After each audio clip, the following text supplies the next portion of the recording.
ভূতের রাজা দিল বর রেস্টুরেন্টে খেতে যাচ্ছি। তো বন্ধুরা চললাম ছেলের গাড়িতে করে বাবু হোটেলে এলাম। দেখলাম ভাবলাম যে ভূতের রাজা দিল ভরে অনেক ভিড়, তো বাবু হোটেলে এলাম। তা এখানেও দেখছি ভিড়।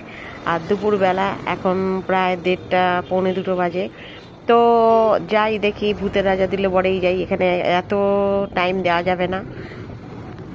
আমার ছেলের দেখো চুলগুলো কেটে ছোট ছোট ছোট ছোট করে দিয়েছে, মিলিটারি ছাট।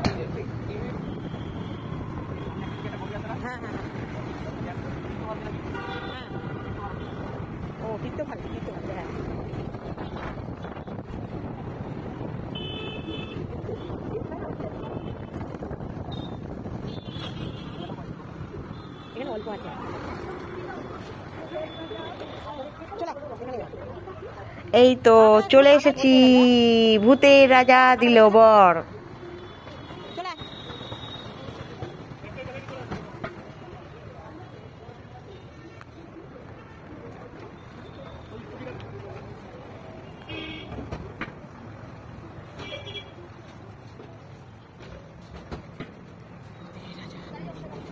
রাজা দিল বর।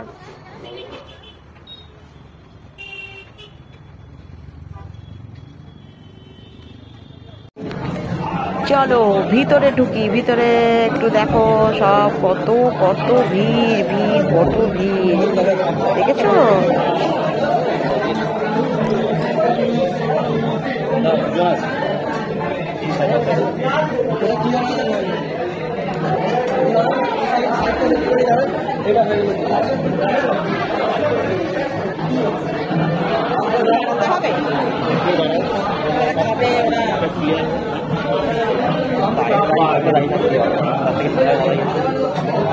এমনি বসতে দেবে না?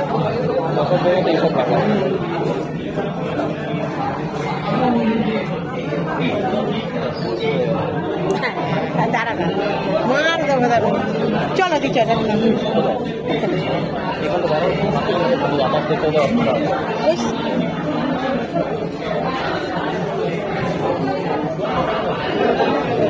এখানে 2 জন বসেছিল, ওইখানে 2 জন বসেছিল, ওখানে 2 জন দিয়ে দিতে পারতো তো।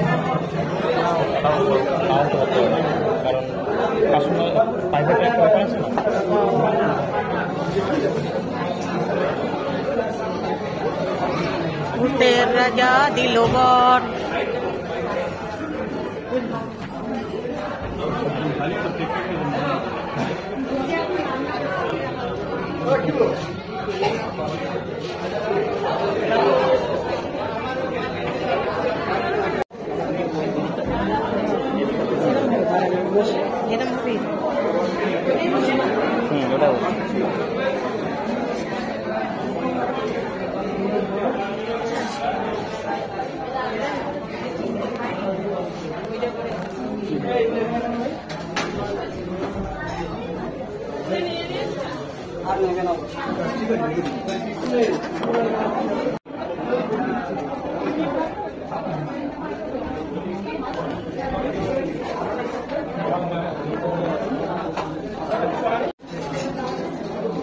দেখো কত পাবলিক থাকে, আমরা খাচ্ছি, ওই মেয়েটা সমানে আমরা কি করছি সেইটাই দেখছে। এটা যে মা ছেলে সেটা আর বোধ জ্ঞান নেই। চলো হাততালি দিতে বলছে, হাতে হাতে তালি দিতে। ছেলে আর আমি, ছোট ছেলে আসার কথা ছিল, তো ছোট ছেলে ডিউটি পড়ে গেছে বলে আসেনি। তো যাই হোক, আমি আর আমার বড় ছেলে হাতে হাতে তালি দিতে বলছে। ভূতের রাজা দিল বর বলেই হাতে হাতে তালি মারে না, সেই তালি মারতে বললো। তো আমার ছেলে আর আমি দুজনে হাতে তালি মারলাম। জল ঢেলে